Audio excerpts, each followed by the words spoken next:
Salut, c'est Kenobs, on se retrouve aujourd'hui pour une nouvelle vidéo sur MTG Shipper. N'oubliez pas de vous abonner et de lâcher un petit pouce bleu.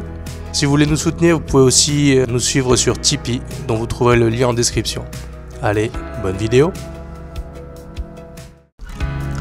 Salut, on se retrouve aujourd'hui pour une vidéo Best Shipper. Je vais vous présenter ma sélection de cartes à moins de 1$ de l'édition Fallen Empire. C'est une édition de 94, donc qui date un petit peu. Mais on peut trouver quelques bonnes petites cartes si on sait les jouer. On commence tout de suite avec le vert, avec 3 cartes. J'ai choisi Sporklood, Elvish Coot et Night Soul. Alors on commence avec le Sporklood. Sporklood, c'est un instant pour 3 d'invoque, dans 2 verts. Engager toutes les créatures bloquantes, les créatures n'infligent pas de dégâts ce tour-ci, et les créatures attaquantes et bloquantes ne se dégagent pas durant la prochaine étape de dégagement de leur contrôleur. C'est plutôt pas mal. Déjà ça vous protège, ça a l'effet d'un fog, et ça va bloquer l'adversaire qui pensait récupérer ses créatures attaquantes à son prochain tour. Là elles vont rester tapées, et elles vont rester tapées pendant le tour des autres adversaires, on joue quand même en multijoueur. Donc pas inintéressant.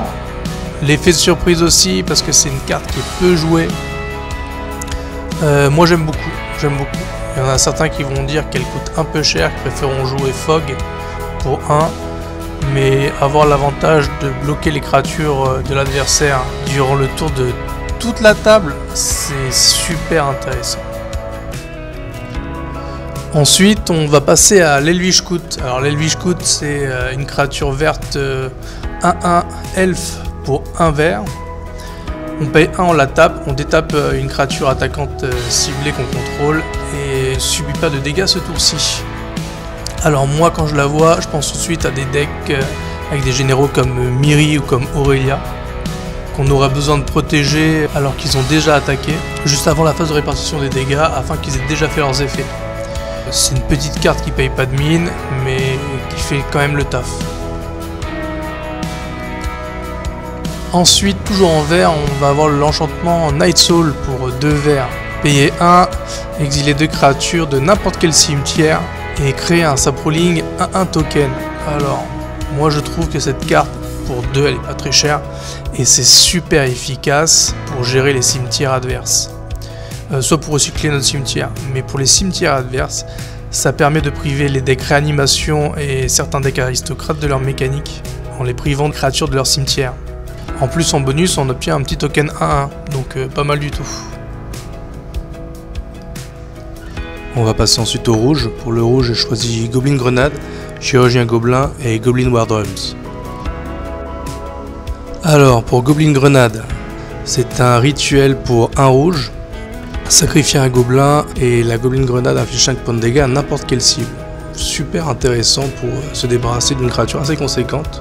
Peut-être d'un Planeswalker aussi, voire même finir un joueur après un raid gobelin par exemple. Pour le sacrifice de gobelin, pas un gros problème dans les jeux Krenko. On sait que les gobelins ça pop assez vite, donc voilà. Alors le chirurgien gobelin maintenant. Pour le chirurgien gobelin, c'est une créature 0-2 gobelin pour 1 rouge. Pour 0, sacrifier un gobelin pour régénérer la créature ciblée. On revient toujours sur des mécaniques comme Krenko, qui pop pas mal de gobelins, et à ce moment-là, on pourra régénérer pas mal de créatures. Ce qui est assez rare sur du rouge. Enfin pour le rouge, ça va être Goblin War Drums. C'est un enchantement pour 3 dont 1 rouge.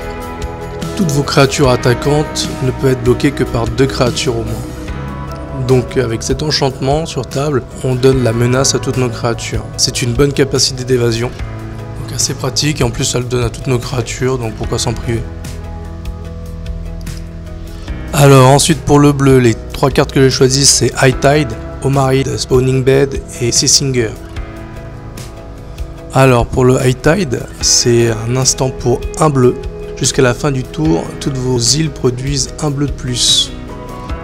C'est plutôt pas mal, c'est un accélérateur de mana en bleu, ce qui est assez rare. Il devient rentable dès le moment où on a réussi à avoir au moins 3 îles sur le board. Bonne carte. Ensuite, on va avoir le Omaride Spawning Bed. C'est un enchantement pour 2 bleus. Payer 3 dans 2 bleus, sacrifier une créature bleue pour mettre X tokens au Maride, X étant égal au coût de mana de la créature sacrifiée. Ces tokens sont des créatures 1/1 bleu. Bah c'est pas mal parce que c'est un moteur de sacrifice en bleu, il n'y en a pas beaucoup. Et ça nous permettra, quand quelqu'un voudra détruire une de nos grosses créatures, de popper plein de petits tokens. Non, c'est plutôt cool. Pour finir le bleu, on va avoir le Seasinger, c'est une créature Merfolk 0/1 pour 3, dont 2 bleus. Elle est détruite si on ne possède pas d'île et on peut la taper pour prendre le contrôle d'une créature si son contrôleur possède une île. On perdra le contrôle de cette créature si le Seasinger quitte la table ou s'il devient détapé. On peut aussi choisir de ne pas détaper le Seasinger. Alors c'est une bonne créature quand on joue en multijoueur. On a de grandes chances d'avoir un joueur qui joue en bleu qui possédera des îles, donc on pourra lui voler des créatures. Le fait qu'on puisse aussi détaper le Seasinger pour qu'on puisse changer de cible reste intéressant pour pouvoir faire un peu de sélection. Bonne carte pour faire du vol de créatures. Ensuite on passe au noir. Alors première sélection de noir, j'ai trouvé plusieurs cartes sympas en noir, donc je vais faire 2 sélections pour le noir. Première sélection, on va partir avec un Basal Trull, Trull Wizard et Soul Exchange. Alors pour le Basal Trull, c'est une créature 1/2 troll, troll en français c'est Shran, pour 2 noirs. On va sacrifier le Basal Trull pour ajouter 2 mana noirs à notre réserve. Bon, c'est pas le meilleur des bodies, mais ça reste passable. Une 1/2 pour 2. Et ça pop du mana, c'est-à-dire que si on n'a pas d'autres accélérateurs sur la table, au tour 3, si on a réussi à poser un land par tour, on a déjà du 5 mana. C'est cool, et en attendant, ça fait un peu de protection. Ensuite, on va voir le Troll Wizard, créature 1/1 pour 3, dont un noir, créature troll, donc Shran. Pour 2 dont un noir, on va contrer un sort noir ciblé. Sauf si le contrôleur de ce sort peut payer un additionnel de 1 noir ou 3. Pourquoi c'est bien? Parce que c'est un contre-sort en noir. C'est un contre-sort qui va rester sur la table. Et ça ne va contrer que les sorts noirs. Mais étant donné qu'on joue en EDH, donc en multijoueur, on est quasiment sûr que sur la table, il y aura au moins un joueur qui jouera du noir. Donc bonne carte. Ensuite, on va voir Soul Exchange. Alors Soul Exchange, c'est un rituel pour 2 noirs. On sacrifie une créature et on renvoie sur le champ de bataille la créature de notre cimetière ciblée. Alors pourquoi c'est fort? Parce que déjà ça coûte que 2 pour une réanimation. Pour le sacrifice, on pourra sacrifier un token, une petite créature. En plus, si on sacrifie un troll, donc là j'en ai présenté 2 juste avant, la créature qui va revenir sur le champ de bataille va avoir un marqueur +2/+2 sur elle. Voilà, une bonne petite carte. Moi je trouve que pour de la réanimation c'est vraiment pas mal. Ensuite, pour la deuxième partie du noir, j'ai choisi 3 autres cartes. Hymn to Turak, Order of the Elded Band et Troll Retainer. Pour Hymn to Turak, c'est une carte assez célèbre à l'époque. Le joueur va défausser 2 cartes aléatoirement pour 2 noirs. Et on gagne un petit card d'advantage, plutôt sympa. Ensuite, on va voir Order of the Ebon Hand. C'est un cléric 2/1 pour 2 noirs. Protection contre le noir. Pour 2 noirs, vous lui donnez +1/+0 jusqu'à la fin du tour. Et pour 1 noir, vous lui donnez First Strike. Pourquoi c'est bien? Parce qu'il a un body acceptable pour le prix. Et il a quand même la protection contre le blanc de base. Pareil, on joue en multijoueur, on est presque sûr qu'il y a un joueur qui jouera du blanc. On peut le buffer quand on aura un peu plus de mana, il est déjà sur table, donc assez cool. On termine le noir avec le Troll Retainer. C'est un enchantement de créature pour 1 noir. La créature ciblée gagne +1/+1. Sacrifier le Troll Retainer pour régénérer la créature enchantée. Bah c'est bien. Pour 1 noir, on protège nos créatures, par exemple on protège notre général d'un wipe ou d'une menace. En plus de ça, on augmente un petit peu son body avec un +1/+1. Moi je trouve que la carte est excellente. Franchement, carte oubliée, mais très bonne carte pour moi. On va terminer avec le blanc. Alors en blanc, j'ai pas trouvé grand chose d'exceptionnel. Donc je vais rajouter 2 autres cartes que je voulais caler dans les autres couleurs, mais on est déjà à 3 exemplaires. Alors pour le blanc lui-même, on va partir sur Order of Labor. C'est une créature de 1 cléric pour 2 blancs. Protection contre le noir. Pour 2 mana blancs, on va lui donner +1/+0. Pour 1 mana blanc, on va lui donner le First Strike. Donc il ressemble énormément à son alter ego noir. Et pareil, on joue en multijoueur, on est sûr que quelqu'un sur la table aura du noir. On pourra la grossir un peu plus tard dans la partie pour faire du dégât. Ça reste une créature agréable. Ensuite, oui, je cale une créature verte dans le blanc, mais bon. Ça va être le Talid, c'est une créature 1/1 pour 1 fungus.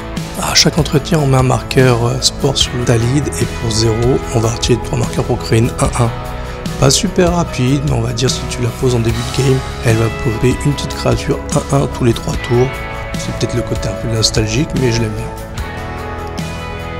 On va finir avec une créature bleue, ça va être le Voldarian Mage. Alors c'est une créature Merfolk 1-1 pour 3 dans un bleu. On va payer un bleu, le taper pour contrer un sort avant que le lanceur de ce sort ne paye un supplémentaire. Bah, c'est un petit contresort qui reste sur table, peut gêner vos adversaires pour lancer un sort pour seulement un, pourquoi pas. Voilà, c'est fini pour cette présentation des cartes à moins de 1 $ pour l'édition Fallen Empire. Merci pour votre soutien et à très bientôt sur une autre vidéo. Next!